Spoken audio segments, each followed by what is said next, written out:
اللهم صل على محمد وآل محمد۔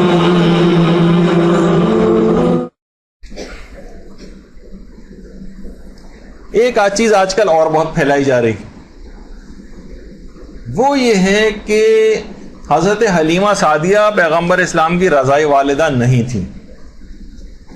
اچھا دیکھیے، ابھی میں آپ کے سامنے اس کی چیز پیش کرتا ہوں کہ بہت ساری چیزیں یہ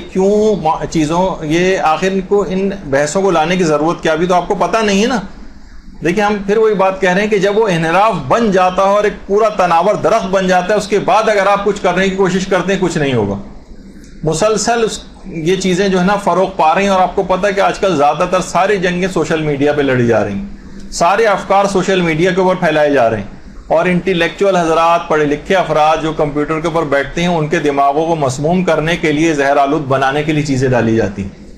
تو حضرت حلیمہ سعدیہ سلام اللہ علیہ، درود بھیجیے محمد وآل محمد صلی اللہ علیہ وسلم۔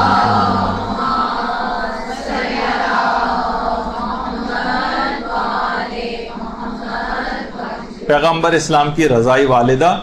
جن کی قبر مبارک جنت البقیع میں، مومنین سب وہاں پر جاتے ہیں، اور مکے ہی میں یا اس جگہ کے اوپر کہ جہاں پر حضرت حلیمہ رہا کرتی تھی، ایک منسوب مقام بھی ہے کہ جہاں کے متعلق یہ بات کہی جاتی، ظاہر ہے کہ وہ اب تو اتنی ثابت شدہ نہیں ہے، کہ یہاں پر حضرت حلیمہ رہا کرتی تھی۔ تو معاذ اللہ اب ان کی ایمان کو مشکوک بنانے کے لیے بہت ساری باتیں کہی جا رہی ہیں، اور کچھ افراد تو معاذ اللہ ثم معاذ اللہ نقل کفر نہ باشد، وہ کہتے ہیں کہ ان کا ایمان بھی مشکوک تھا یا وہ کافرہ تھی۔ تو یہ کیسے ممکن ہے کہ پیغمبر نے ان کا دودھ پیا ہو؟ اور بعض شاعر نما ذاکر یا ذاکر نما شاعر اس قسم کی باتیں مجلسوں میں پڑھنا شروع ہو گئے۔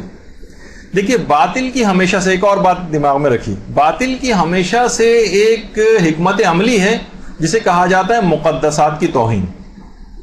مقدسات کی توہین کرنا۔ اب آپ دیکھیں کتنے مظالم ہو گئے تھے کربلا میں، لیکن لاشوں کی پائمالی کیوں کروائی گئی؟ سروں کو کاٹ کر شہداء کے نیزوں پر کیوں بلند کیے گئے؟ خواتین عصمت و طہارت کو سروں سے چادریں چھین کر بازاروں میں کیوں گھمایا گیا؟ اسی طرح سے قبروں کی توہین وہ لوگ کیوں کرتے تھے؟ حضرت زہرا سلام اللہ علیہ کی قبر مبارک کو مخفی کیوں کیا گیا؟ اور ان کے قبر کو کھود کر جسم نکالنے کی اور اس پر نماز پڑھنے کی دھمکی کیوں دی گئی؟ اسی طرح سے مولا کی اپنی قبر جو ہے وہ مخفی کتنے عرصے تک مخفی رہی اور اس کے بعد پھر ظاہر ہوئی۔ تو ہمیشہ سے دیکھیے ظالم بادشاہ ان قبروں کو کھدواتے بھی رہے ہیں۔ امام حسین علیہ السلام کی قبر مبارک پر تو ہل چلوائے گئے، نہروں کا جو پانی کا رخ وہاں پر موڑا گیا، اور جس اعتبار سے آل سعود نے جو جنت البقیع وغیرہ کو مسمار کروایا، مقدسات کی توہین۔ اور موجودہ زمانے میں جو ناصبی حضرات ہیں اور دشمنان اہل بیت یہی کام شام اور مختلف علاقوں کے اندر انجام دے رہے ہیں کہ مزارات کو جو مقدسات ہیں ان کو منہدم کر رہے ہیں، مساجد کو منہدم کر رہے ہیں، امام بارگاہوں کو دھماکوں سے اڑا رہے ہیں۔ حجر ابن عدی کی قبر وغیرہ کا جو آپ نے کچھ عرصے پہلے دیکھا، ان کی بے حرمتی کی قبر مبارک کی، ان کی حضرت جعفر طیار کے مزار کو جو نقصان پہنچایا، حضرت زینب سلام اللہ علیہ کے مزار کے اوپر جو ہے وہ اکثر و بیشتر بمباری کرتے رہتے ہیں۔ حضرت رقیہ کا تو کتنے عرصے کے بعد اس کو جس حالت کے اندر ان کے روضے کو حضرت سکینہ کے، حضرت رقیہ کے جو اتنا نقصان پہنچایا، اور اب وہاں سے شامی فوجوں نے اس کو آزاد کرایا ہے۔ تو یہ تو ایک طرح سے فزیکل طور پر جو حملے کرتے تھے، یہ بھی مقدسات کی توہین فزیکلی کرتے تھے۔ دوسرا طریقہ ہے مقدسات کی توہین کا، وہ ہے علمی اور تحریری طور پر توہین کرنا۔ مثلا ہم کب سے حضرت ابو طالب علیہ الصلوۃ والسلام کے ایمان کو ثابت کرتے آ رہے ہیں صلی اللہ علیہ وسلم۔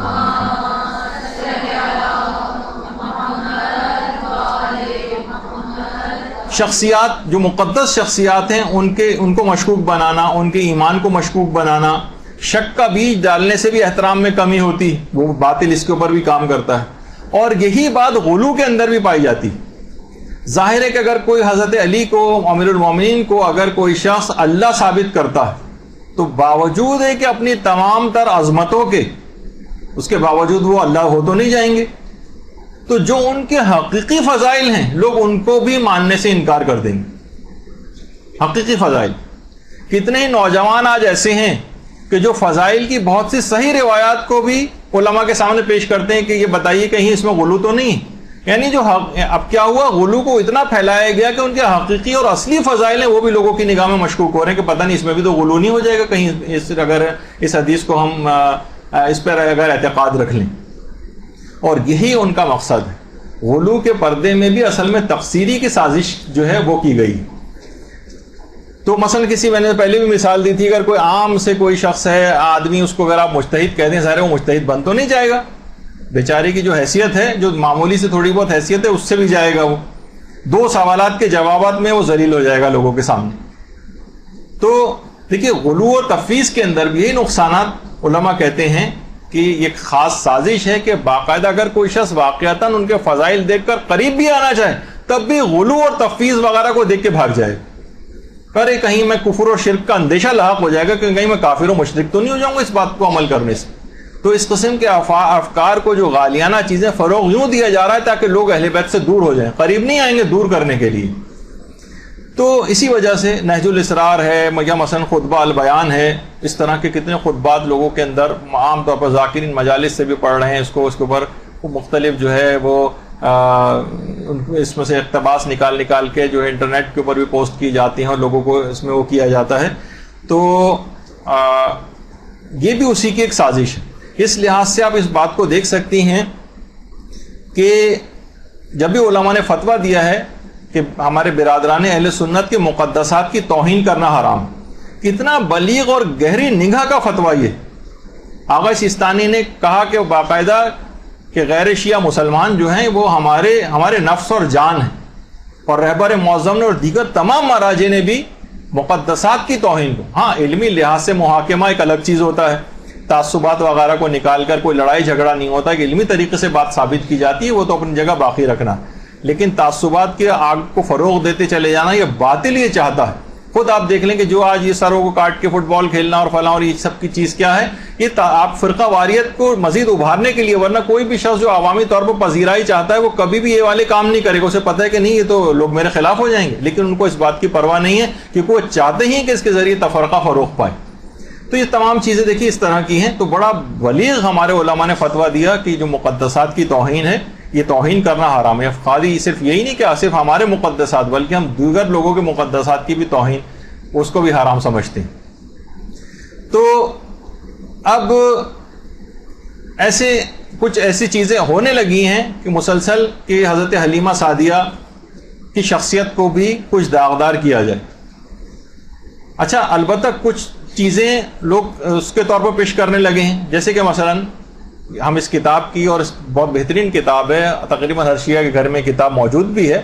لیکن بہت ساری چیزیں اس میں فاضل جو مؤلف ہیں اس کے, انہوں نے اپنا ذاتی نظریے کے طور پر حاشیہ ڈال کے جو چیزیں لکھی ہیں تو اس کو لوگ اکثر بیس بنا رہے ہیں. یہ خود کتاب بہت اچھی ہے, اور ضروری نہیں کہ مثلا کسی چیز کو کوئی بات کسی نقطے سے اگر اختلاف کیا جائے تو لوگ اسے پوری کتاب یا اس مصنف کے خلاف اس بات کو سمجھنے لگیں, ایسا نہیں. تو اس کتاب کے اندر باقاعدہ یہ چیز لکھی گئی ہے, یہ اسی کتاب کا صفحہ ہی ہے کہ روایت کے ذریعے چیز لکھا ہے کہ پیغمبر کی پیدائش کو بھی 2 ماہ بھی نہ ہونے پائے تھے کہ آپ کے والد کا انتقال ہو گیا مدینے میں, کیونکہ وہ وہاں تجارت کے لیے گئے تھے, اور انہوں نے سوائے 5 اونٹوں اور چند بھیڑوں اور ایک حبشی کنیز ام ایمن کے علاوہ کچھ ورثے میں نہ چھوڑا تھا. اور حضرت آمنہ کو حضرت عبداللہ کی وفات کا اتنا صدمہ ہوا کہ دودھ خشک ہو گیا, چونکہ مکے کی آب و ہوا بچوں کے واسطے چندہ موافق نہ تھی, اس واسطے نواح کی بدو عورتوں میں سے دودھ پلانے کے لیے کے واسطے تلاش کی گئی. انا کے دستیاب ہونے تک ابو لہب کی کنیز صوبیہ نے حضرت آن حضرت کو 3-4 مہینے تک دودھ پلایا. اقوام بدو کی عادت تھی کہ سال میں 2 مرتبہ موسم بہار اور موسم خزاں میں دودھ پلانے اور بچہ پالنے کی نوکری کی تلاش میں آیا کرتی تھیں. آخر حلیمہ سعدیہ کے نصیبے نے زور کیا اور وہ آپ کو اپنے گھر لے گئیں اور آپ حلیمہ کے پاس پرورش پانے لگے. یہ تاریخ اسلام کے اعتبار سے لکھا ہے انہوں نے. لیکن انہوں نے نیچے لکھا ہے مجھے اس تحریر کے اس جز سے کہ رسول خدا کو صوفی اور حلیمہ نے دودھ پلایا اتفاق نہیں. اچھا, پھر نیچے لکھا ہے کہ اگر تقریباً اگرچہ تقریباً تمام مورخین نے صحبیہ اور حلیمہ کے متعلق لکھا ہے کہ ان عورتوں نے حضرت رسول اکرم کو دودھ پلایا تھا، اور تھوڑے دنوں نہیں بلکہ کافی عرصے تک پلایا تھا، لیکن میرے نزدیک درست نہیں ہے، کیونکہ دنیا کی کسی تاریخ میں یہ نہیں ہے کہ کسی نبی کو اس کی ماں کے علاوہ کسی اور نے دودھ پلایا ہو۔ حضرت نوح سے حضرت عیسیٰ تک کے حالات دیکھے جائیں، کوئی ایسی مثال نہیں ملے گی جسے رسول خدا کو حلیمہ وغیرہ کے دودھ پلانے کی تائید ہوتی ہو، اور ہمیں تو ایسا نظر آتا ہے کہ جیسے قدرت کو اس امر پر اصرار شدید تھا کہ وہ اپنے نبی کو اس کی ماں ہی دودھ پلائے۔ مثال کے طور پر حضرت ابراہیم اور موسیٰ کا واقعہ دیکھیے، اندازہ لگائیے کتنے ناسازگار حالات و واقعات میں ان کی ماں کو دودھ پلانے کے لیے ان تک پہنچایا گیا، اور جب ایسا دیکھا کہ ماں کے پہنچنے میں دیر ہو رہی ہے تو خود اسی بچے کے انگوٹھے سے دودھ پیدا کر دیے، جیسے کہ ابراہیم کے لیے ہوا۔ مطلب یہ تھا کہ اگر بچے کو ماں کا دودھ دستیاب نہ ہو سکے تو کسی دوسرے طریقے سے شکم سیری ہو جائے۔ ان حالات میں میری سمجھ میں نہیں آتا کہ انبیاء ما سبق کے طریقے سے ہٹ کر رسول اکرم کو ماں کے علاوہ کسی دوسرے کے دودھ پلانے کو کیوں کر تسلیم کیا جائے، خصوصاً ایسی صورت میں جب یہ بات تسلیم شدہ ہو کہ دودھ سے جو گوشت پیدا ہوتا ہے وہ نسب کے گوشت و پوست کی مانند ہوتا ہے، اور دودھ پلانے سے وہ رشتہ ناجائز ہو جاتا ہے جو نسب سے ناجائز ہوتا ہے۔ اور پھر ایسی صورت میں جبکہ ماں موجود تھیں اور عہد رضاعت کے بعد تک زندہ رہیں، تو میں یہ سمجھتا ہوں کہ آن حضرت کو جناب آمنہ نے دودھ پلایا تھا، اور حضرت صحبیہ اور حلیمہ نے ان کی پرورش و پرداخت کی تھی۔ میرے اس نظریے کو اس سے اور تقویت پہنچتی کہ خدا نے حضرت موسیٰ کے لیے ارشاد فرمایا کہ ہم نے دودھ پلائے جانے کے سوال سے پہلے ہی تمام دائیوں کے دودھ کو موسیٰ کے لیے حرام کر دیا تھا۔ یہ کیسے ممکن ہے کہ خدا حضرت موسیٰ کو ماں کے علاوہ کسی کا بھی دودھ پینے سے بچانے کا اتنا اہتمام کرے، اور فخر موسیٰ حضرت محمد مصطفیٰ صلی اللہ علیہ وآلہ وسلم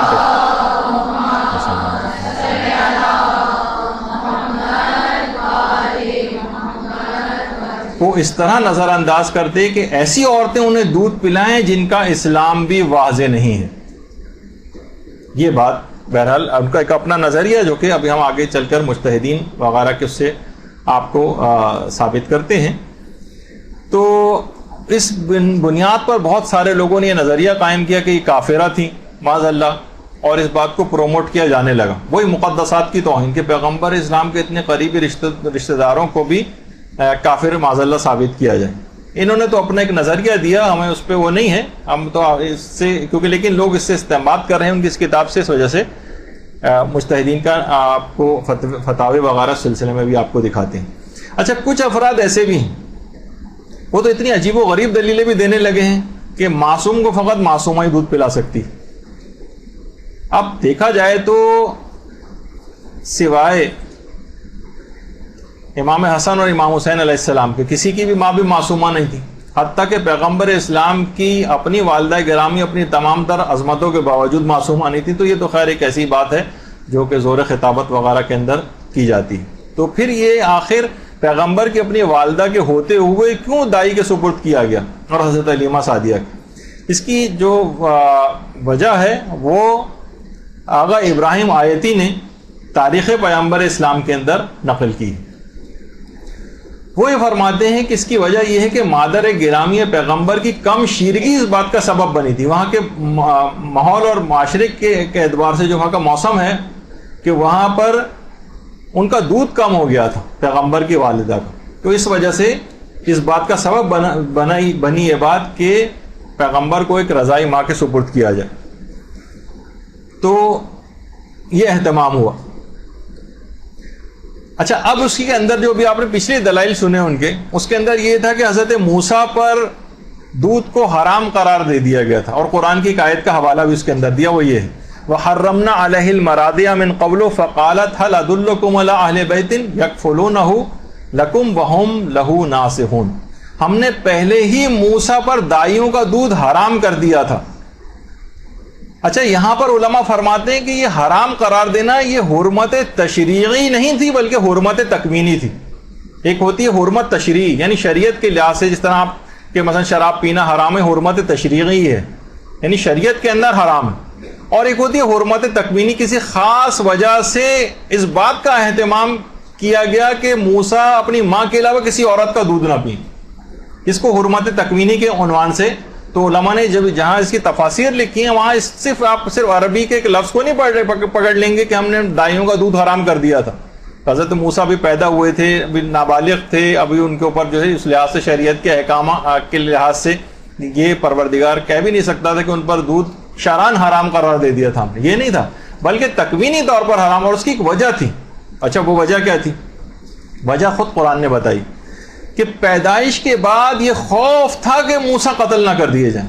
کیونکہ ہر بچے کو فرعون قتل کر رہا تھا، تو خدا نے حکم دیا کہ تم بچے کو دودھ پلاؤ، مثلا یہ قرآن کی آیت بھی ہے، اور ہم نے موسیٰ کی والدہ کے دل میں یہ بات ڈالی کہ تم انہیں دودھ پلاتی رہو، پھر جب تمہیں ان پر قتل کیے جانے کا اندیشہ ہو جائے تو انہیں دریا میں ڈال دینا، اور نہ تم اس صورتحال سے خوفزدہ ہونا اور نہ رنجیدہ ہونا، بے شک ہم انہیں تمہاری طرف واپس لوٹانے والے ہیں اور انہیں رسولوں میں شامل کرنے والے ہیں۔ تو قتل کیے جانے کا خوف تھا، تو ماں سے اپنے اس بچے کی جدائی ناقابل برداشت ہو گئی تھی۔ مادر موسیٰ کو بچے سے ملانے کے لیے، مادر موسیٰ جن کا نام یوکابد تھا، ان سے بچے کو ملوانے کے لیے کہ ناقابل برداشت جدائی اور غم کے اندر مبتلا ہو گئی تھی مادر موسیٰ۔ اس بات کا انتظام پروردگار عالم نے کیا کہ ماں کے دودھ کے علاوہ کسی دایا کا دودھ جو ہے موسیٰ نہ پئیں، اور یہ اس بات کا سبب بنا کہ مادر موسیٰ بچے کی کہیں اس جدائی کے اندر اس راز کو فاش نہ کر دیں جو پروردگار ابھی اس کو راز رکھنا چاہ رہا ہے، اور یہ قرآن کی آیت میں بھی آیا، اور موسیٰ کی والدہ کا دل صبر سے خالی ہو گیا۔ قریب تھا کہ وہ اپنی بے قراری کے باعث اس راز کو ظاہر کر دیتی ہیں اگر ہم ان کے دل پر صبر و سکون کی قوت نہ اتارتے، یعنی ان کی اس وجہ سے دائیوں کا دودھ حرام قرار دیا، یعنی اس وجہ سے حضرت موسیٰ نے کسی دایا کا دودھ نہیں پیا کہ پروردگار نے ایسا اہتمام کیا کہ کسی طریقے سے مادر موسیٰ واپس موسیٰ کے پاس چلی جائیں دودھ پلانے کے لیے، تاکہ ان کا جو غم سے صبر کا دامن ہاتھ سے چھوڑ بیٹھی، اپنی اس بے قراری کی وجہ سے اس راز کو نہ ظاہر کر دیں۔ یہ اس وجہ سے نہیں کہ پیغمبر کے لیے ماں کے علاوہ کسی اور کا دودھ پینا حرام تھا، اس وجہ سے موسیٰ کے لیے الگ سے انتظام کیا گیا، نہیں، یہ اس وجہ سے تھا کہ مادر موسیٰ کی حالت ایسی ہو چکی تھی، خود قرآن کی آیات کے اندر آگے چل کر ہے کہ وہ اس راز کو ظاہر کر دیتی جو پروردگار ابھی ظاہر نہیں کرنا چاہ رہا تھا۔ یہ احتمال پیدا ہو گیا، تو پروردگار عالم نے اس طرح سے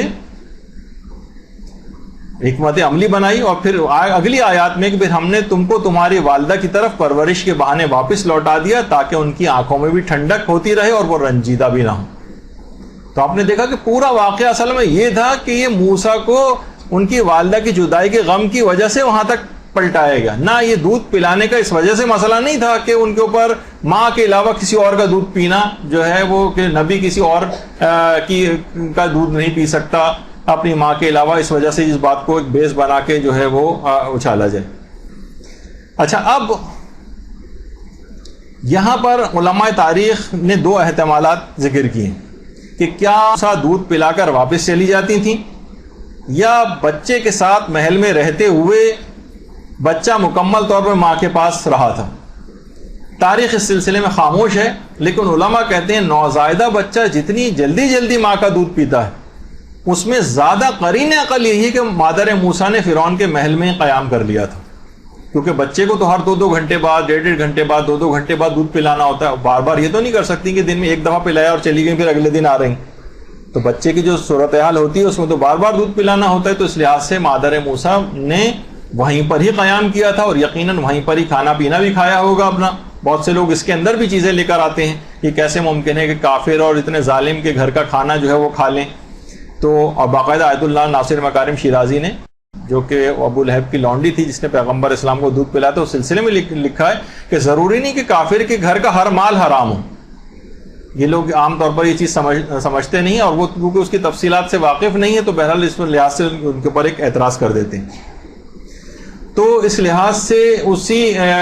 فرعون کے گھر کے اندر ہی مادر موسیٰ اس لحاظ سے تربیت کرنے اور دودھ پلانے کے حوالے سے رہی تھیں، اور اس کے بعد جب شیر خوارگی کا زمانہ پورا ہو گیا تو مستقل طور پر پھر موسیٰ کو فرعون کے حوالے کر دیا تھا۔ اور بہرحال یہ بھی ہے کہ ہمارے جو 5ویں امام محمد باقر علیہ الصلوۃ والسلام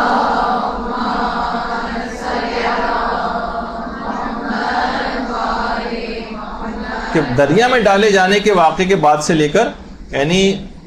مادر موسیٰ کے موسیٰ سے جدائی فقط 3 دن کی تھی، 3 دن کے اندر مادر موسیٰ کے پاس پہنچ گئی تھی، اور اس کے بعد جوانی تک موسیٰ فرعون کے محل میں رہے، اور باقاعدہ قرآن کے اندر موسیٰ یہ فرعون کا قول بھی نقل کیا گیا. ابھی تو پہلے کہ بس ہم نے یہ تو پروردگار عالم کہہ رہے بس ہم نے موسیٰ کو ان کی والدہ کے پاس لوٹا دیے جو ابھی آپ نے سنا. پھر فرعون نے یہ بات کہی تھی کہ کیا ہم نے تمہیں اپنے یہاں بچپن کی حالت میں نہیں پالا تھا اور تم نے اپنی عمر کے کتنے ہی سال ہمارے اندر بسر کیے تھے اس کے محل میں. یعنی فرعون کے محل میں کتنے ہی سال حضرت موسیٰ نے گزارے, کتنے ہی سال. تو اس کا مطلب ہے جب کتنے سال گزارے تو وہیں کا کھانا بھی کھاتے ہوں گے, وہیں خورد و نوش کی چیزیں بھی وہیں کی تناول فرماتے ہوں گے حضرت موسیٰ. تو عام طور پر لوگ یہ کہتے ہیں کہ بھائی جب دودھ اس لحاظ سے یہ نجاست اور یا کافرہ تھی, کیسے ممکن ہے کہ ان کا دودھ پئیں, تو فقط شیر خوارگی کے زمانے ہی تک تو یہ مسئلہ نہیں ہوتا, اس کے بعد تک بھی جو ہے وہ نجاست کھانا ناجائز ہوتا ہے. تو اس کے بعد تو قرآن کی آیت ہے کہ کتنے ہی سال موسیٰ فرعون کے محل کے اندر رہیں, تو یقیناً وہاں کی چیزیں بھی سب جو ہے وہ کھائی ہوں گی. پھر اس کے بعد ظاہر ہے کہ پھر جب موسیٰ نے اپنی جوانی کو پہنچ گئے, قرآنی آیت بھی اور سن اعتدال پر آ گئے, تو ہم نے انہیں نبوت اور علم و دانش سے نوازا. ہم نیکوکاروں کو اسی طرح سے اس کا صلہ دیا کرتے ہیں جو قرآن کی آیات بھی. اور اس کے بعد پھر موسیٰ نے توحید کی گفتگو کرنا شروع کی, جو کہ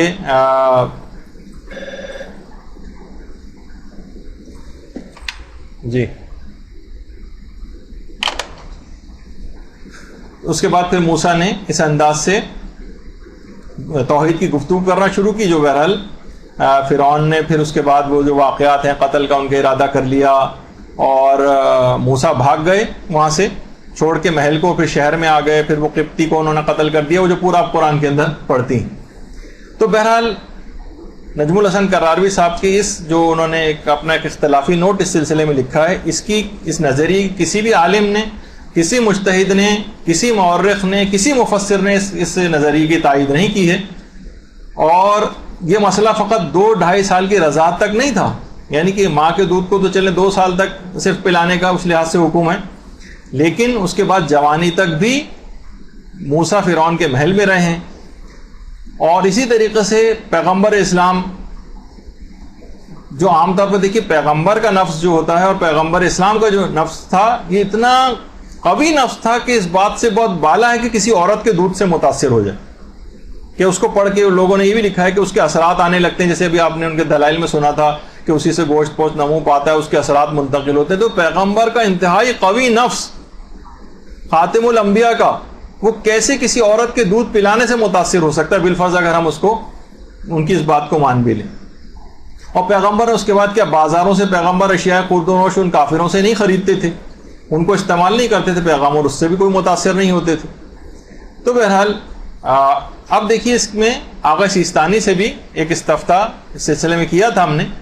اور اس میں سوال یہ پوچھا تھا کہ بعض اہل علم نے لکھا ہے کہ حلیمہ سعدیہ رسول اللہ کی رضائی والدہ تھیں, رضائی والدہ نہیں تھیں, اور یہ واقعات جھوٹ ہیں, تو کیا یہ بات صحیح ہے؟ تو وہاں سے ان کا یہ جواب آیا کہ حلیمہ سعدیہ رسول اللہ کی رضائی والدہ تھیں. آپ کی والدہ حضرت آمنہ بنت وہب کا دودھ کم ہو گیا تھا, اس لیے آپ کو حلیمہ سعدیہ کے سپرد کیا گیا تھا. اور اس زمانے میں اشراف و بزرگان عرب میں یہ رسم عام تھی کہ اولاد کو دایا کے سپرد کرتے تھے. یہ آیت اللہ سیستانی کا ہمیں جواب ملا, جو کہ فارسی میں موجود بھی ہے ہمارے پاس, اس کا بھی آپ نے ترجمہ دیکھا. اسی طرح سے آیت اللہ صادق شیرازی نے بھی باقاعدہ علامہ مجلسی سفینۃ البحار کے حوالے سے بات تحریر فرمائی ہے کہ حضرت حلیمہ سعدیہ وہ مومنہ اور موحدہ تھیں اور دین ابراہیمی پر تھیں, اور ہرگز طریقہ جاہلیت پر نہ تھیں. اور پھر مرزا حسین نوری وغیرہ کا حوالہ بھی انہوں نے دیا. تو ان جو مجتہدین کا جو نظریہ ہے وہ بھی اس بات کے بالکل خلاف ہے, اور یہ ان کے فتوے کا جو ہے وہ متن ہے. تو دیکھیے تمام مسلمان جب وہاں جنت البقیع جاتے ہیں تو حضرت حلیمہ سعدیہ کی قبر پہ بھی جاتے ہیں, اور ان کی باقاعدہ ایک زیارت بھی جا کر پڑھتے ہیں کہ السلام علیک یا ام رسول اللہ, السلام علیک یا مرضعۃ رسول اللہ, اے رسول اللہ کی والدہ آپ پر ہمارا سلام ہو, اور اے رسول اللہ کو دودھ پلانے والی آپ پر ہمارا سلام. تو تمام مسلمان جنت البقیع جا کر باقاعدہ طور پر یہ بات کہتے ہیں. لیکن یہ کہ بہرحال اس کے خلاف ہم نے دیکھا کہ بہت تیز رفتاری کے ساتھ اس پہ ڈسکشنز شروع ہو گئے ہیں, بہت زیادہ اس کے خلاف باتیں شروع ہو گئی ہیں, اور مقدسات کی توہین کے حوالے سے ان چیزوں کو رائج کیا جا رہا ہے کہ جو مقدس ہستیاں ہیں ان کے اوپر علمی حملے کیے جائیں, ان کے ایمان کو مشکوک بنایا جائے تاکہ اس کے بعد کے مرحلے ان کے لیے آسان ہو جائیں. کچھ عرصے یہ کام کریں گے, اب نوجوان کتنے ہیں جو کہ اس کے اوپر بحثیں کر رہے ہیں اور باقاعدہ وہ بھی اس نظریے کو ماننے لگے ہیں اور معاذ اللہ صراحتاً کہنے لگے ہیں کہ ان کا اسلام ثابت نہیں ہے اور وہ اسلام کے اوپر ان کا انتقال نہیں ہوا. ایک لحاظ سے جسے کہا جائے معاذ اللہ کہ وہ کافرہ تھیں. اس قسم کے نظریات کا اظہار کرنا تو پہلے اسے کہ نوجوان آپ کے گھروں کے اندر بھی آئیں گے, آپ کے بھائی بہن شوہر ان نظریات کے حامل ہو کر, اور ایک ابتدا وہ لوگ اس سے کر رہے ہیں, اس کے بعد دیگر آہستہ آہستہ مقدس ہستیوں کو بھی نشانہ بنائیں گے, جیسے غلو کے پردے میں نشانہ بنانے لگے. تو پہلے سے آپ کو ان تمام چیزوں کے متعلق آگاہ کرنا مقصود تھا. بس یہاں پر اپنی گفتگو روکتے ہیں. 3 چیزوں کے اوپر ہی آج ہمیں اپنی گفتگو رکھنی تھی, تو یہاں پر گفتگو روکتے ہیں. وصلی اللہ علی محمد وآلہ الطیبین الطاہرین.